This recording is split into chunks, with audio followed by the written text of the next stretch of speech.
The World Sentiment API has just reported a notable uptick in sentiment, currently sitting at plus 0.08, with momentum at plus 0.26 over the last 24 hours.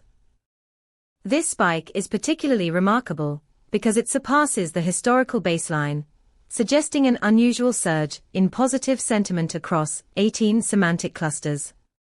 What does this mean for you?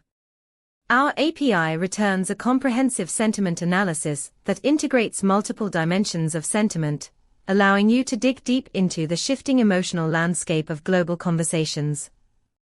Imagine using this data to enhance your trading algorithms by fine-tuning your risk assessments or identifying entry points based on prevailing sentiment trends. Ready to leverage this insight? Check out our documentation at pulsebit.lojenterprise.com/docs.